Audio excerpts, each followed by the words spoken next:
Good evening and welcome to day 5 of the Pearson Center's Change Conference. My name is Andrew Cardozo and I'm president of the Pearson Center. This evening, we're talking about US politics and US-Canada relations. As you may know, the Pearson Center is a leading progressive think tank that addresses the key economic and social issues of the day. This is the only think tank conference, I'm pleased to say, that engages with representatives from all 5 federal political parties, top business and labor leaders, and many other experts in fields that we are talking about this week. The focus of the conference is simple. With everything changing so rapidly, how do we plan for the long term? I want to take a moment to recognize that the Pearson Center is headquartered on the traditional lands of the Algonquin and Anishinaabe peoples, and I'm pleased to say that our guests today come from all parts of Turtle Island. I want to take a moment to thank our invaluable sponsors as well. The platinum sponsor is Bruce Power, and the gold sponsors are CN and the Hill Times. And a special thank you to our long-term sponsors, Canada's building trades unions, the International Association of Firefighters, and AMAPSIO, Ontario's professional employees. Now for our discussion today. This is one of our conversation with leaders, and today we focus on the state of politics in the US and Canada-US relations. I'm pleased to welcome back to the Pearson podium, Will Marshall. Will is a true friend of the Center, and his work has appeared on our website at various times. He is president of the influential and well-connected Progressive Policy Institute in Washington, D.C. Founded in 1989, PPI started as the intellectual birthplace of a new Democrat or the third wave movements, earning a reputation as President Bill Clinton's idea mill. Many of its groundbreaking policy innovations have been translated into US policy and law and are certainly popular with the Biden administration.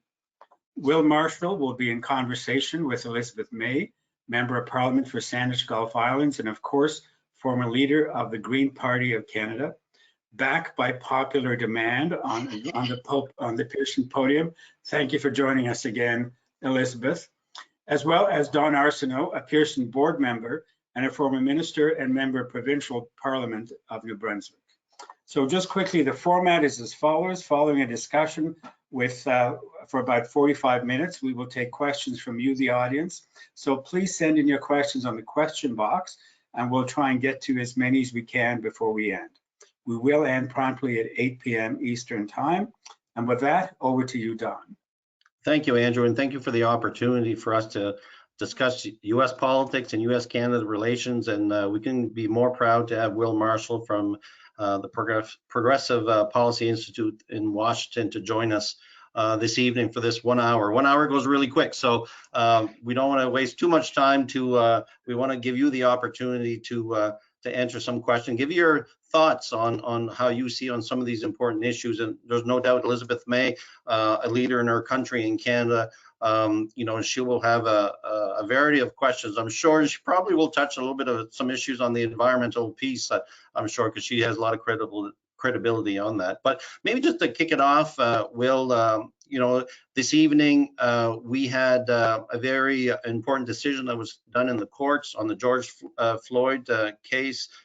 We know that mobilized a lot of the population, not only in the United States, but pretty well a lot of places around the world. And this has been an issue that's been very emotional for many people. And it's not unique to that issue. There's other issues that mobilize a lot of people. Maybe you give your thoughts on the judge's decision this evening. Sure. Well, thanks, Don. And first, let me say thank you to my friend Andrew and the Pearson Center. I'm a big fan, and only sorry I couldn't actually be there in Canada with you as this pandemic maybe winds up. We'll see. But it's great to be with you and Elizabeth. So thanks for having me this evening. Look, this is the big story in America. I haven't seen a case that commanded public attention like this since the O.J. Simpson trial. It's really been 24/7 fixation. But it doesn't. But the verdict, the guilty verdict, doesn't come as a big surprise because there were, dozens of witnesses. It was just caught on cell phone cameras, and there really wasn't much question about the culpability of this officer, Officer Chauvin, in this case. So I don't think there's a lot of shock, but there is a feeling of relief in the country that that there wasn't a miscarriage of justice, that there was not some technicality or one doubting juror that that somehow managed him to escape responsibility for the death of George Floyd. And so, I have to say, because this has been such a incendiary issue, this killings of Americans, particularly Black Americans, Americans of color, by police officers, has been such an incendiary issue that there's a feeling of relief that justice seems to have been served. We'll find out what the sentence is, but clearly the verdict seemed to people to be what it needed to be. Maybe quickly, what happens tomorrow? Does this change anything? Does it bring to another point, another place where we're at? Well, there's no closure here, because we have other cases, and unfortunately, another case of a Black man stopped in a traffic stop very near where George Floyd is from, in Minnesota, in Minneapolis, just streets away. So in the same neighborhood, in a routine traffic stop, a man manages to be killed by the police by what they say is an accident. And so, and there are too many of these cases in the country. So we're not going to stop being fixated on this issue. There's something wrong with policing. The police are too readily, reaching for their guns, literally, and that's got people everywhere upset. And there's a big debate about what kind of reform of the police we should be undertaking, and it's raging in almost every city in America right now. And at the same time, I should say, Don, we're seeing crime rates rise. So it's not an easy, let's defund the police. The easy answers aren't really getting us very far. But there is a sense that there's something fundamentally awry with a modeling, with a kind of militarization of policing, and with the reactive style that we have of policing, and the training that seems to result in way too many killings, particularly in situations that don't appear to be life-threatening to the officer.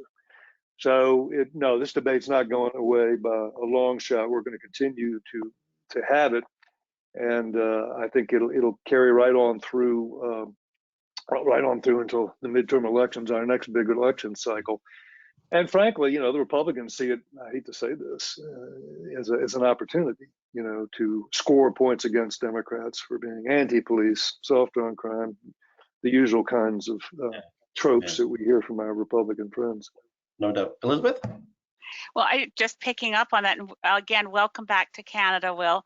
I just want to make it clear that Canadians know that this is not exclusively a U.S. problem. We have an unacceptable number of killings of people of color and Indigenous people across this country by local police and RCMP, and we're grappling with it as well. But I wanted to sort of turn the attention to the question of the day, which is, Joe Biden's been in office some time now. He's made a lot of big changes fast. I mean, what we are noticing here from north of the border is we were looking down at you in the U.S. and saying, oh my gosh, COVID's running rampant, and Donald Trump isn't able to do the most simple thing competently. And when Joe Biden came in with his announcement of how many people would be vaccinated, it sounded kind of amazing. He made promises around climate, seems to be keeping them. What's the public mood in the U.S. now as a progressive Democrat when you look at what's happening? I mean, I don't want to prejudge how you'd feel about Joe Biden, but he's not one of those ones that one thinks of as being on the left side of the Democratic Party particularly. How do you think he's doing, and how do you think the public feels he's doing in the United States? Well, I think he's off to a really strong start, Elizabeth. I've known Mr. Biden for a long time and watched him run for president a few times before. And I have to say that he's like a fine wine. Really, he is all these decades of experience at the highest levels of American politics seem to have ripened, and he's focused, he's purposeful, he's disciplined, and he's doing exactly what he said he would do during the campaign. First, focus like a laser beam on COVID, which his predecessor clearly did not do, and in my judgment, lost his seat principally because he flubbed America's response to the pandemic. Joe Biden has said, no, we're going to take it on. He's put, passed a bill, a $1.9 trillion bill that's for COVID, fighting COVID and economic relief. It's not all COVID, but the point is a serious commitment of resources, a serious national focus. And he said he was going to get everybody, he said he was going to reach really ambitious targets for vaccinations in his first 100 days. He's on par to exceed that target. People are happy that we've got 100 million, I think, Americans that have gotten at least one shot. People are happy that we can now see the end, or the light at the end of the tunnel of the pandemic. And he's come at the economic crisis in a way that addresses not only, the fact that we, not only the fact we have a terrible recession, a pandemic recession, we've got to jumpstart our economy out of, but the structural problems that the pandemic laid bare, the real inequities, racial inequities, inequities in job types, people like me who can do their work remotely over Zoom. We are. Right. We didn't get hurt in this pandemic very much, but people on the front lines of the healthcare economy, people doing personal care, people work with elderly people in nursing homes, teachers.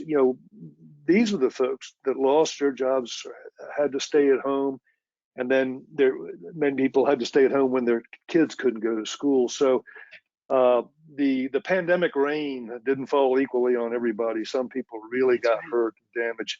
And Joe Biden is a man of empathy, again, in sharp contrast with his predecessor.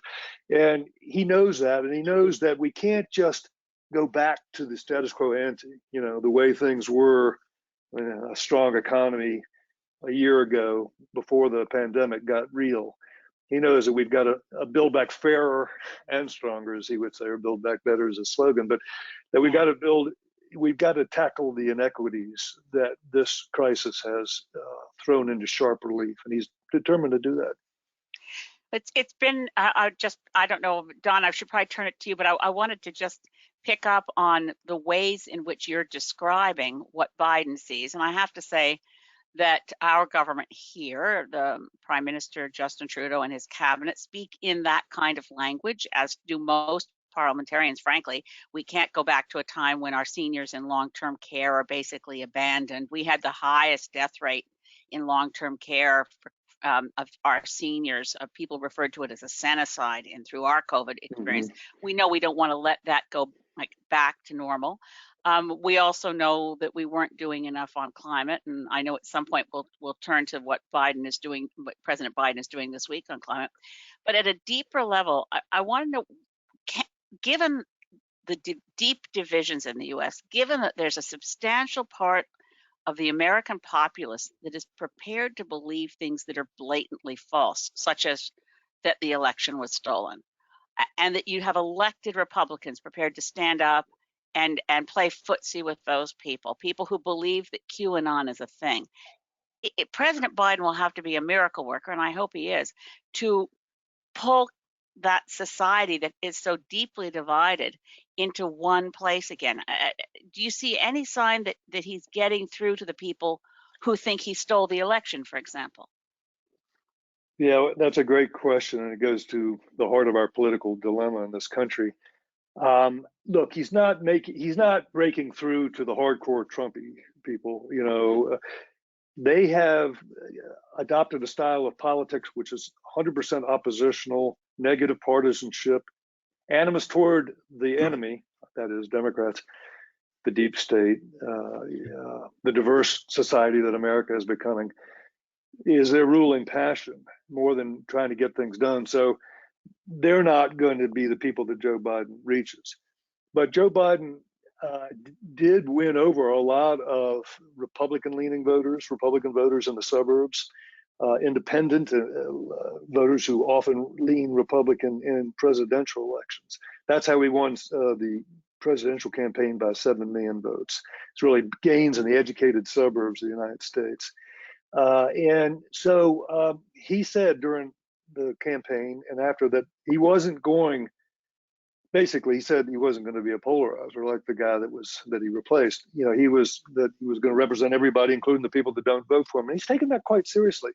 You know, there are a lot of ways that Joe Biden is very old school, but this is one of the attractive ways in which he is. You know, he remembers a style of politics which was about compromise, reaching across the aisle, comedy. You know, having Republican friends was, you know, the norm back in the day when he was in the U.S. Senate. He remembers that and understands that really the American constitutional system, you know, we're not a parliamentary system. And so this idea of one party ruling until it loses an election and the other party coming in and reversing everything and trying to govern in a zero-sum way, our system just isn't built that way. Too many checks and balances, too much sharing of power or fracturing of power. You don't get anywhere. You don't get any problem solved that way. Biden gets that. And so, look, so the point is he's not polarizing and he's keeping faith with the people out there who voted for him, but who weren't normally Democratic voters by not being, you know, not attacking the Republicans, not calling them out, not trying to win kind of cheap points off them as his predecessor did. But the jury is out. We'll have to see how those voters, you know, we're not going to get the 80% who think Trump is great. They're going to stick with him. But it's the other, you know, 20, 25% maybe that can be persuaded that maybe Trump is passed and that they want to move on. And so those are the people that he's really talking to. And so far, he's done a good job of not being threatening and not presenting himself as an easily caricaturable villain for them. If I may add, Will, is that, can he hold that line for, you know, is he going to overcome that? It's one thing to say he's not going to polarize. And we've seen that in Canada as well. Going back to when Stephen Harper started, when we polarized people with, when we talked about gun control or abortions, every time he got in trouble, he went back to those kind of things. We're seeing that in the States. Last weekend, there was an interview with George Bush, and he was kind of saying to his Republican base that, you know, enough's enough, like how people were, you know, the way his friendship with Michelle Obama, for an example, that was criticized so heavily by the Republican base. Does Biden just need to hold the course on that? And people, I mean, there's still over 70 million people who voted for Trump. Obviously, 74. Well, I don't want to get too precise, but I mean, polarization in our politics seems to be quite prevalent. Yeah, I would say it's even worse than polarization. I've been watching this phenomenon. You know, as Andrew's introduction suggested, I go all the way back to Clinton, when I think the kind of the harsh polarization era really began toward the end of Clinton's term, and around his impeachment or the attempted impeachment specifically. But you know, polarization is one thing. Harsh partisanship is nothing new in American politics. You've had fierce partisanship many times in our history, but it is this sectarianism, you know, where, as you said, that where people have different realities, you know, their points of reference are not the same, where they watch different, television networks, and they don't accept the basic fact pattern, you know, the facts of the case. So how do you get to closure? How do you get to rational debate with people who, you know, will firmly refuse to believe things that are inconvenient for them to believe, or that Fox News told them were not true? That's the thing. That's the great challenge we're facing. And I'm not going to, you know, kid you. That's not an easy thing to fix. These separate conceptual universes that a lot of these. And to be honest with you, I'm going to say this as a Democrat and as a progressive, but we got a little of that on our own left wing of the Democratic Party, a populist left that has its own cherished myths about where the country is and where it must go that sometimes strike me as not very well grounded in reality. But so that's going to continue to to play out. But I just want to draw a distinction between, being bipartisan to the country and the electorate as a whole. And in a way, Biden is trying to do that. He's trying to reach out to voters who didn't vote for him, who weren't for him, but try to reassure them that he's not the boogeyman that they're going to hear he is. And bipartisanship in the Congress. We're not going to get that. The Republicans have already made it clear that. Well, I shouldn't say that. We'll see what happens with the big infrastructure bill, because there is Republican support for that, and we're beginning to see a little bit more cross-partisan talk, broaching the prospect of collaboration and compromise. But that's not the point. The point is that Biden is speaking over the heads of the party people, of the politicians in Washington, to the broader public in a way that is not deepening the divides. I think that's very smart, and I think that will help him. As we go into the midterm election, because this is the game that they're playing, the Republicans playing. It's just mobilize anger, mobilize outrage, get people, cancel culture, whatever the outrage du jour is, they organize around it. Well, we were talking as we started out this discussion to frame it around what does presidency of Joe Biden mean for Canada-U.S. relations. And for me, as someone who comes from a Green Party, I have to say I'm quite enjoying the fact that it's going to be harder for our Prime Minister to claim to be a climate leader when there's a real one south of the border. So, but there are huge opportunities that I think a lot of Canadians look at for how working with the Biden administration can strengthen our economy, because there are some shared values between the Liberals in Canada and the Democrats south of the border. And I wonder if you've given any thought to that, about what would be the smartest thing for the Canadian government to do. I mean, we're never going to take up a lot of the available space in U.S. politics, because we're a friendly neighbor, we're relatives, we're all those things. We're not a superpower, but we are the U.S.'s biggest trading partner. What would you suggest that we should do to really cement this opportunity of a friendly administration to improve Canada-U.S. relations? Well, I don't want to suggest too much to Canada. What Canada should do, except to say that it looks like everybody's doing the right thing. In other words, the first thing Biden did, the first foreign leader he reached out to was Prime Minister Trudeau. Had, by all accounts, great conversation. Look, Biden knows what he has to do. That Trump tore up our traditional friendships and relationships and alliances with kind of this cavalier disregard for 5 decades. In Canada's case, more than that. But the whole post-war tradition of American internationalism, he just kind of threw it on the ash heap. And so we have a lot of repair work to do, and Biden knows that. And he's really he's doing it for 2 reasons. One is that he is a committed internationalist, and he's a liberal Democrat, a liberal internationalist, if you will. And you've got a progressive regime in your country, and there's no reason why a center-left government in Washington wouldn't want to have good, close relationships with the Trudeau government. So that's going to happen. But he also thinks it's really important for America and its allies, Canada, but Europe and Japan and Korea, to forge a united front against China. There is a sense that China's depredations are getting worse, and that the United States doesn't want to confront them alone. We want to see the democracies get together and say, here are common understandings of trade rules and human rights standards and environmental expectations that we have, because it's just going to, we can't do this alone. And the tradition is not that America should do it alone. It's that we should have allies and friends that we work with to forge a united front. So I think that's Joe Biden's, foreign policy. It's high on his foreign policy to-do list. And he started with Canada. And that was no accident. It was terrible for us, frankly, who love Canada and like Mexico. It's a more complicated relationship, but to see Trump come in and get into trade battles and what he did, and so I think getting the North American picture right, restoring kind of a productive relationship was something that he put high priority on. We all feel the same way in this country.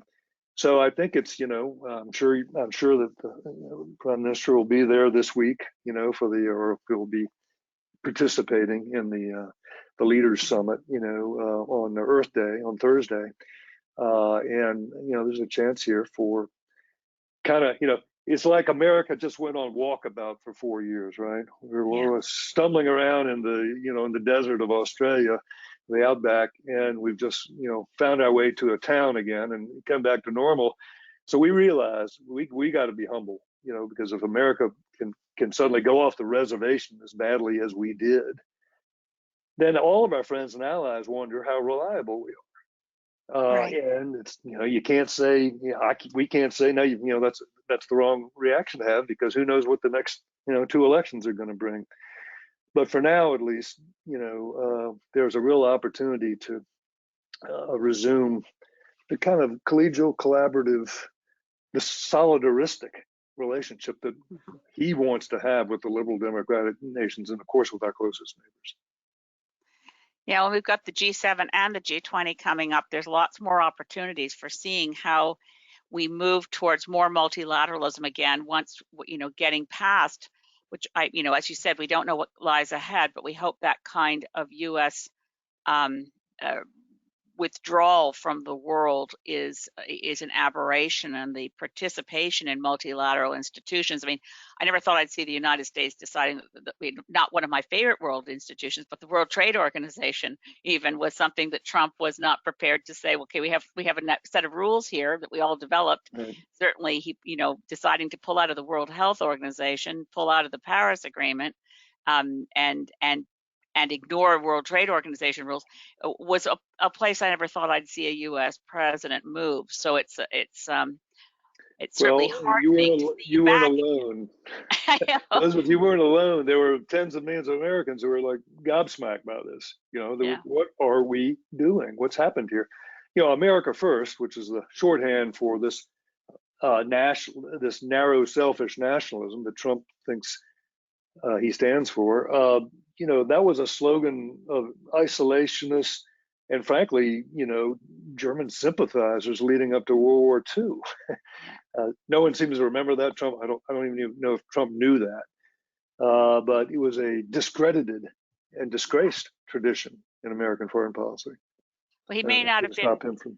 Yeah, Don, you must be itching to ask your next question. But it's a really interesting conversation, Will, and I love hearing your thoughts. And you alluded to something a while ago about there is some elected officials within the Democratic Party that's pushing a little bit too much to the left. Like, I think what we've seen in the last U.S. election is a sigh of relief around the world. No doubt here in Canada, but I'm sure to many people just looking at the voter turnout in the U.S. But when you're talking about, I don't want to offend Elizabeth, but when you're talking about Green New Deal or immigration reform or a stricter gun legislation and many other policies that are really important, I think, for the country to move forward. But how much does that put the Democratic Party in trouble in the next election? Like, we're so happy we've got past Donald Trump, and we don't want to go back. But how much is that a debate within the U.S. and especially the Democratic Party?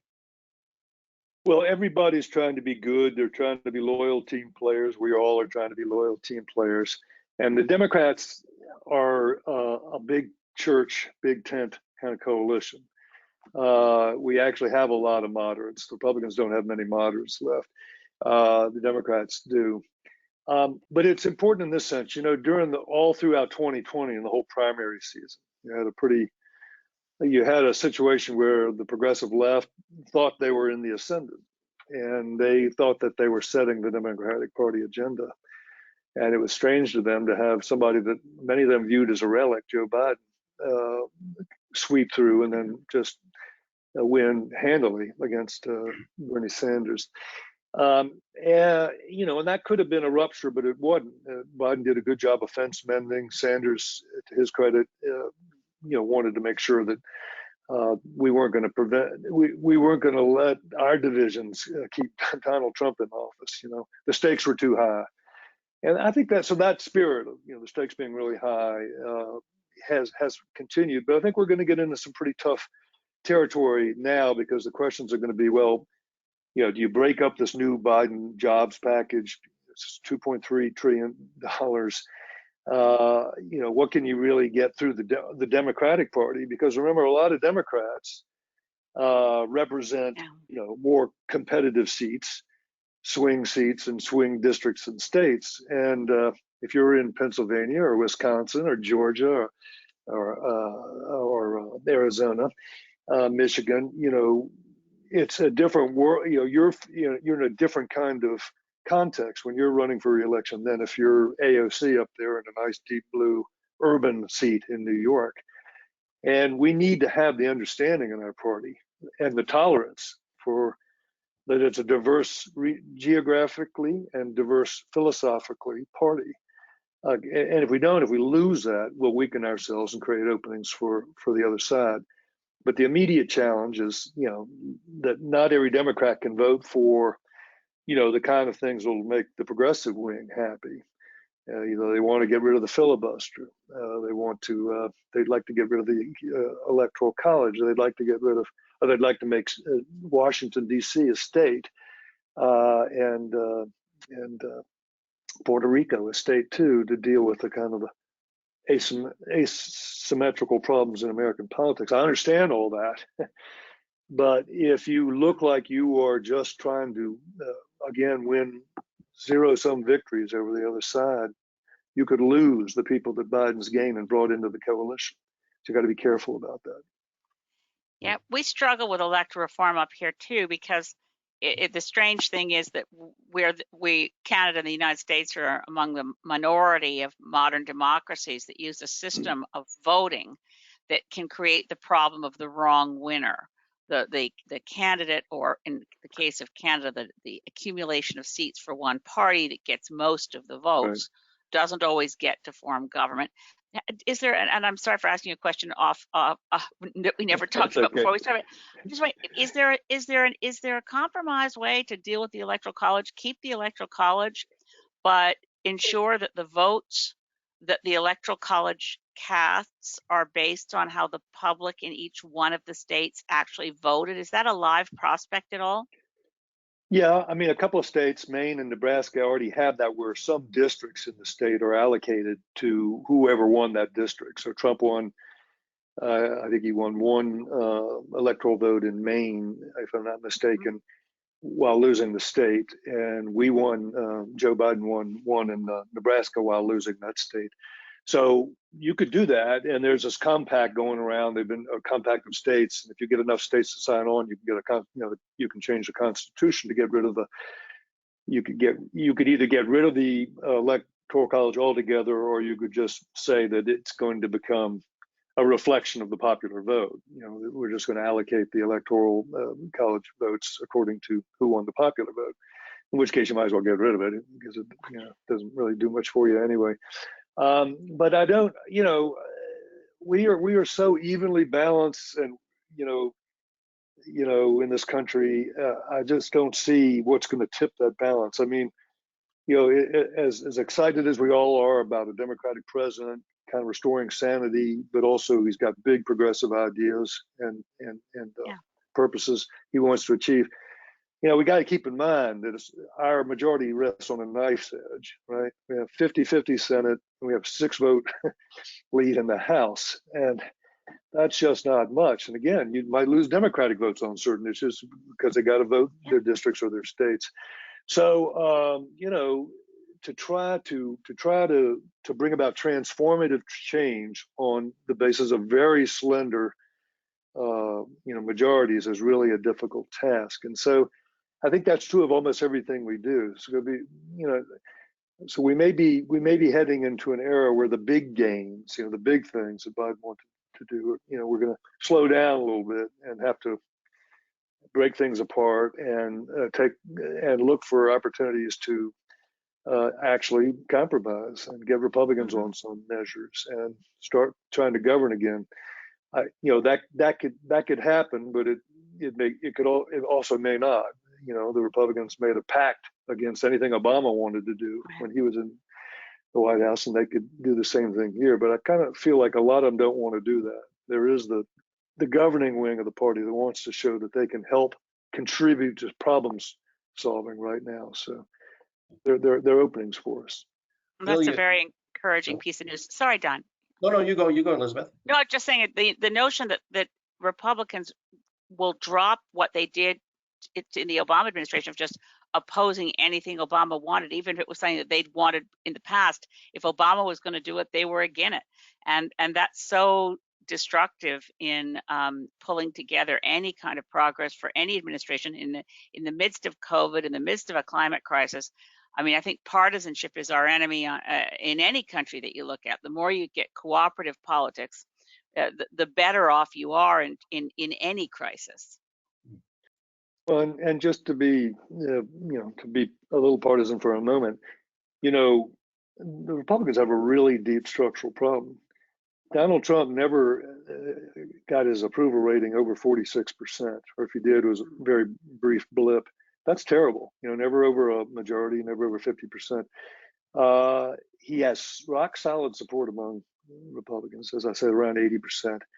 But it's a shrinking group in the electorate, and so they are, in effect, they're wedded to a person, a personality, and to a strategy of white grievance politics for which there is literally no demographic future in American politics. And the only reason they've been able to get away with it this far is because all these structural political problems that you were talking about, Elizabeth, that we have here too. I mean, if you look at a map of America, the 2020 election, it's red everywhere. I mean, Trump won something like 2,300 counties in America, and Biden won like 600. Democrats are all concentrated in cities and the suburban rings right around them, and the Republicans are dispersed over everywhere else. And so, because of that and the way our Constitution works, we have to win supermajority elections in order to win the House, to win the Senate, or to win the White House, to overcome the electoral advantage and the Senate advantage that the Republicans have. So it's kind of a, from our point of view, a cruel and unfair problem that the founders left us with, constitutional problem. And I understand people's impatience with this, but there's also a persuasion job. We got to talk to those voters and turn them. And that's what Biden did in the 2020 race. We got to keep doing that. That's a good point. Bill, you talk about big progressive policies. COVID really, it hurt a lot of people, not only on the health side of things, but financially. We truly realize how not everybody has savings across not only Canada, but in the US and all around the world. One of those policies, and you wrote about it in a piece on one of your blogs in February about guaranteed basic income. And I know yesterday's budget, Elizabeth could probably talk about it, but there was introduction or a plank within the budget to talk about a $15 minimum wage. It's not a guaranteed basic income, but we talk about it. It's a conversation you hear in many jurisdictions. I know Bernie Sanders talked about a $15 minimum wage as well. I think legislation was introduced. I don't know where it went, but is this good policy, bad policy? What's the impact? We talk about you do that, there's loss of jobs. And so what's your thoughts as a policy think tank? Well, let me start with what is really good politics, and I think every Democrat would agree, and maybe a lot of Republicans, and that is we need to raise the federal minimum wage. It's stuck at $7.25, which is crazy, nowhere near the real cost of living in most places. And so I don't think there's much disagreement about raising it, but here's where we have tactical differences with our friends to the left, what I will call more, I would say dogmatic wing of the party. Bernie Sanders, and I admire him in some ways, but he's driving and fighting for 15. Well, the result of fighting for 15 is that we've got nothing, because you can't get, there's no way to get you have to get a majority, and you have to resort to various parliamentary kind of things to get a majority for that vote that we can't do. In other words, we can't get the Democratic votes to do that. And so, but we could get it for $11 or $12 an hour. And Kirsten Sinema is a friend of mine, a Democratic senator from Arizona, is talking with Mitt Romney, a Republican from Utah now, about this, and they want to do $11 something minimum wage. And I can hear my friends on the left saying right away, oh, it's not enough. And it isn't enough in many places. But the reason, but the other reason we didn't go out there and say that we have to make a crusade out of this fight for 15 is that there are a lot of places that, this is a big country. There's a lot of places in this country where 15 isn't the right amount. It's too much for rural areas where I live in rural Virginia when I'm not here, doing my day job.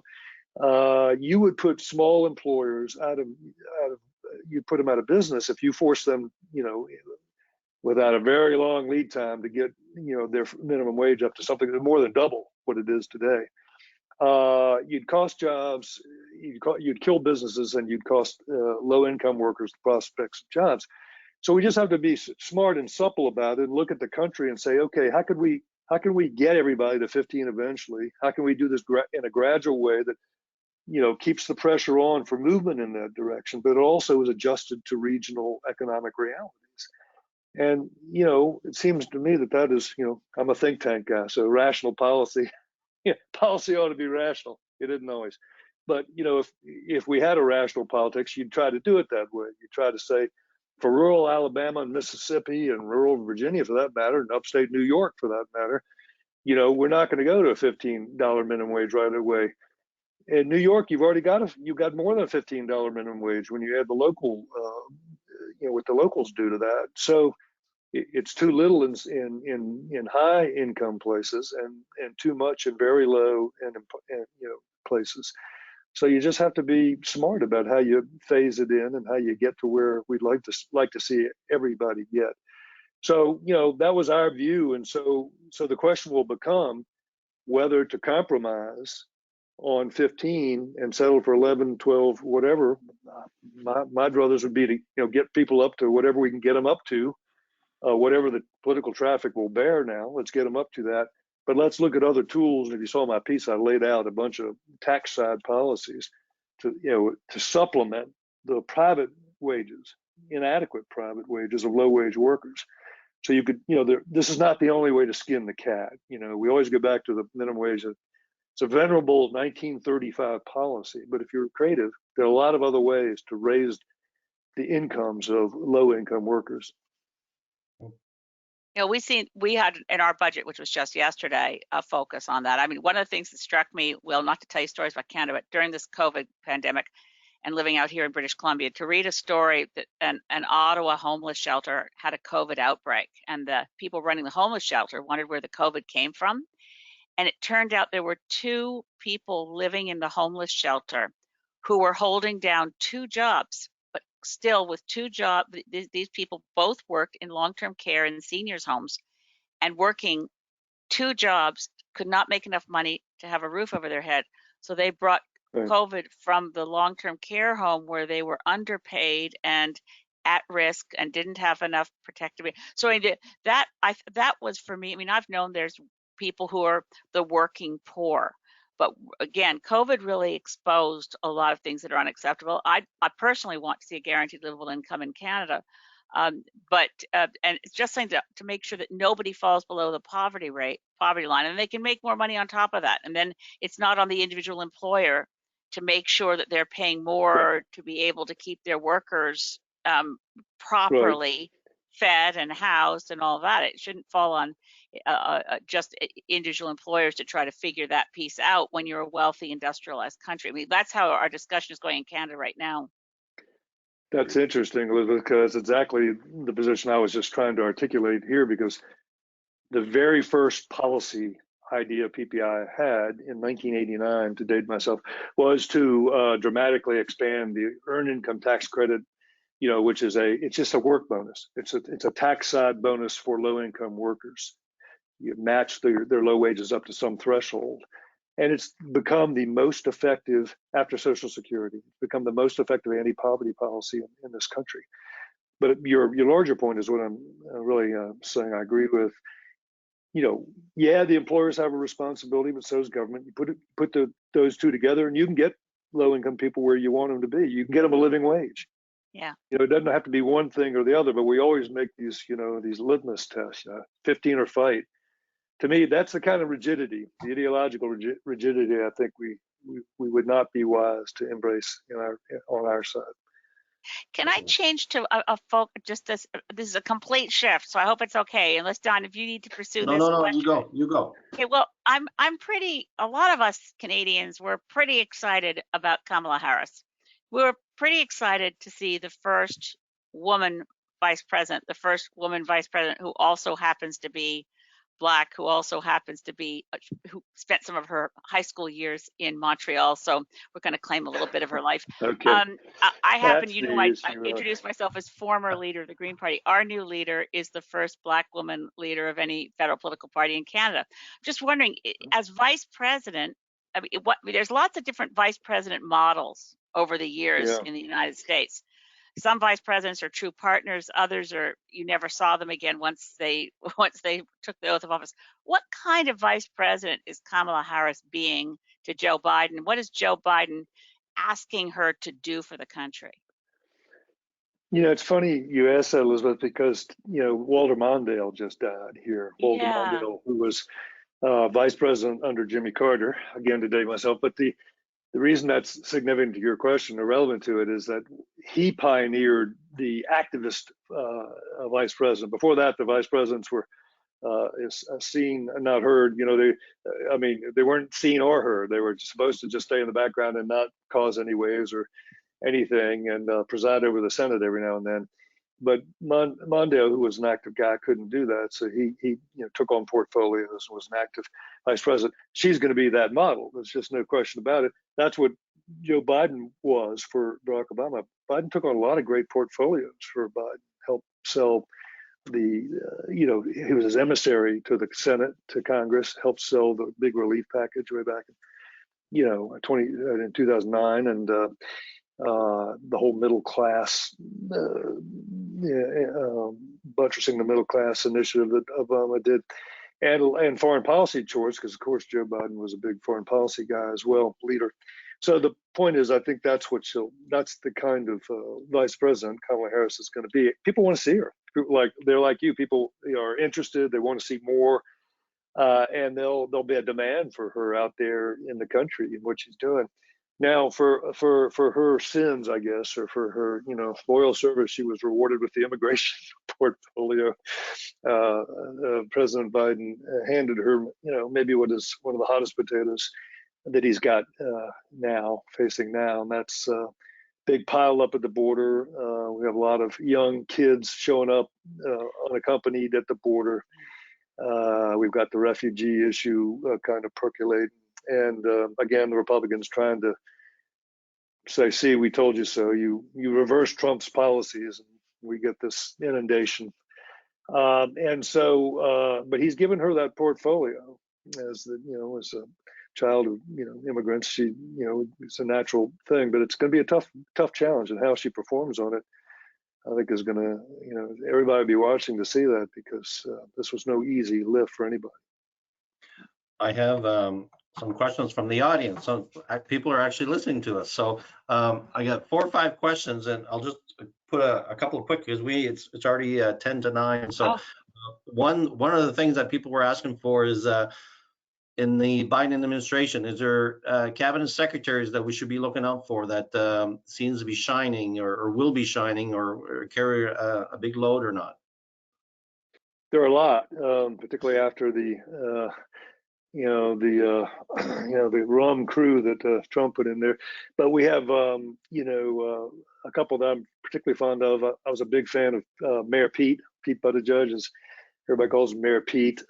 Just a remarkable talent, and ran from a very small U.S. city, South Bend, Indiana, and mounted a credible race for the Democratic nomination. He's a transportation. It's going to be point man for a lot of the big infrastructure package that I think is going to be the next big thing we grapple with on Capitol Hill. And Pete's just a very dynamic, creative, intelligent guy. So he's worth watching. Gina Ramundo, one of my favorites, the former governor of Rhode Island, now the Commerce Secretary. She's got trade, she's got public investment, competitiveness, a lot of the China issues. She's also got some tough ones, and she's a very tough-minded lady who I think is going to be a real star. He's not new. He was Barack Obama's pick for agricultural secretary, but Tom Vilsack is a great creative policy thinker. So keep an eye on agriculture, because you'll see a lot of creativity over there. Then we've got the environmental field, and there, as you pointed out, Elizabeth, in one of our previous conversations, the people that have the portfolio are sort of overshadowed by the president himself and by John Kerry, his special emissary, on these issues. And so, we have just the A team out for those issues. But those are some folks that I would say, bear watching, but there'll be other stars emerge. Of course, I've already mentioned my friend Tony Blinken, who's a Secretary of State, and I think is off to a really solid start. So these really good, just uniformly high quality across the board. So I think you'll see a lot of folks rising. Interesting. Another question. President Biden, when he was vice president, he was responsible for the gun legislation, or stricter regulations, I guess, around gun control. Now he's president.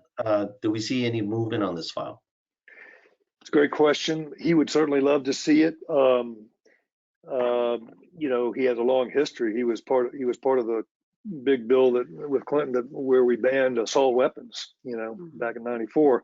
So he's got a long history with that, and trying to, do common sense measures to,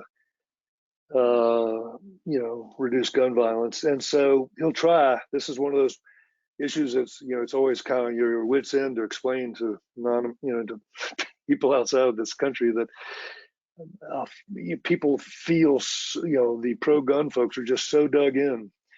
It's religion to them. And so the vehemence of this issue, they're not even the majority. If you look at the polling, there's usually a majority for doing more to control weapons, and even, assault weapons and background checks and all the good stuff we ought to be doing. But there again, the way the American system's configured is that, the Republicans don't want to go against their voters. And so I don't want to kid you. I think it'll be really tough. We might get better background checks. We might get a few things. They might, the Republicans might throw a few bones out because people are so tired of these mass killings. Not that, gun control is an easy fix for that. It's not. But there's just so much outrage at how easy it is for a mentally unbalanced person to go out and get a damn assault rifle and go kill people, that we may get something. But unfortunately, the Second Amendment in America is like the Ring and the Lord of the Rings. It's the amendment that rules all the other ones, right? From the point of view of Republicans, because it protects all their other rights, is the way they see it. So it's a tough one for us even now. Okay, one more, then I'll give Elizabeth a bonus. On you touched real quickly on immigration just a few minutes ago. In Canada, we see immigration as a positive thing. In the U.S., it seems as a negative thing. What do you see President Biden and VP Harris moving on? Like, what kind of policy would they bring? What kind of reform would they bring? Well, look, this president wants to expand the number of refugees admitted to the country. He hasn't done that quickly. He's being attacked by the left for not moving quickly enough on that, but there's no question he wants to do it. He wants to spend a lot of money to create the infrastructure to humanely process all these people that are now there, the kids that apply for asylum. He wants to see the dreamers, the people who, the children brought here by parents who went to school, got degrees and everything, who are really they're Americans. He wants to see them get on a fast track to legal status. And he wants to see, all the millions of other folks who've been in the country a long time find a way to get the legalization if they've, paid their taxes and haven't gotten into trouble with the law. So He's in favor of the comprehensive immigration bill that failed a couple of times before, back in 2010 and 2013, was it? I have to tell you, that's difficult. You know, this is another really heated issue. This is one that inflames the Trump base. And in fact, remember, it was immigration was the issue on which Donald Trump caught fire when he launched his improbable bid for the Republican nomination back in 2015. So it's a tough issue, and again, majority opinion is sort of with where Biden wants to go, but the Republicans you can't get the manifestation of that majoritarian view because of Republicans' political strength in the Congress. Definitely. Elizabeth? Well, I don't have an audience question. Is that okay? Just asking Oh, on that my doesn't own. matter. No, your question. Okay, good. Well, it's been delightful having you join us, and I know we're coming near the end of this, but as coming from a progressive political institute in the U.S. and knowing that Biden, as you've made it very, very clear, has to navigate tensions within the Democratic Party and has to navigate the tensions within a very divided nation. It's not an enviable position for anyone. And in terms of how he's doing, I mean, this is a very, I don't even almost want to put this question out there, but two terms would help a Democratic president a lot to fix what's wrong. Right?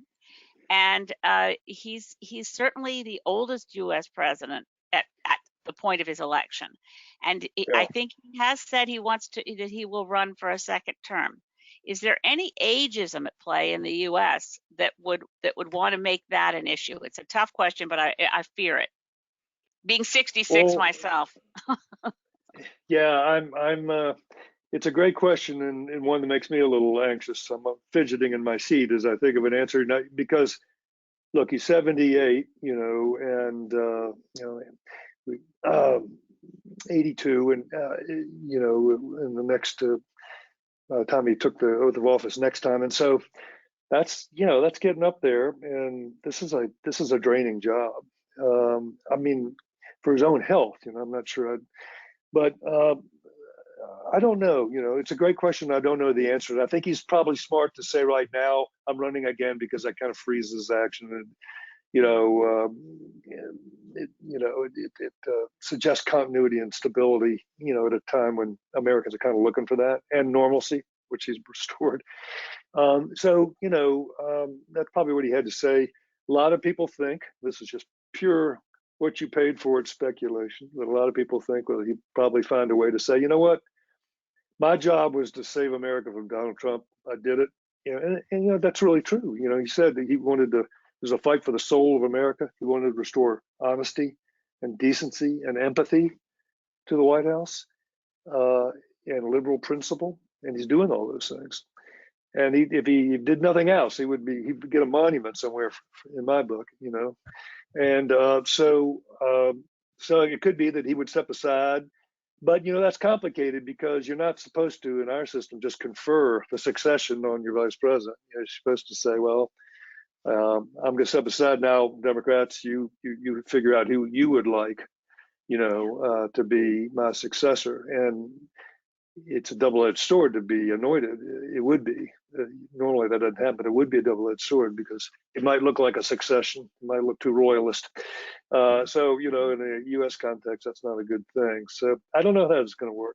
My guess is you could be looking at another wide-open primary in 4 years. Oh my but heavens. That's just a wild speculative guess. Well, I don't we're rooting for his success for sure on this side of the border.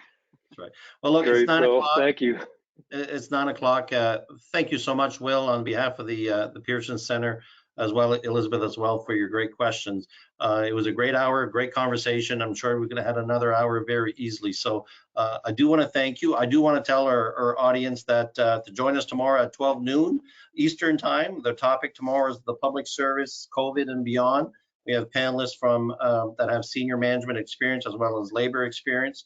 If you want more information, visit the Pearson Center's website. We have more sessions on Wednesday, Thursday, and Friday. We have Minister Mona Fautier as well as Minister Stephen Guilbeault that will be joining us in various panels this week. So again, Will and Elizabeth, thank you so much for your time this evening. I know your time is precious, but thank you for spending it with the Pearson Center. Well, we have to say, Hey. Don, that we didn't introduce ourselves by time zone, but you've reached us with Don on the East Coast, which is why it's 9 o'clock, me on the West Coast, and Will, thank you again for being with us, and thank you to the Pearson Center. It's been a real pleasure for me, Elizabeth, Don. Thank you, and to Andrew for the opportunity. As I say, we value our relationship with Pearson Center and with our Canadian friends. So thanks for the opportunity to be with you. Perfect. Thank you. Enjoy your evening. Okay. Thank you. Bye-bye.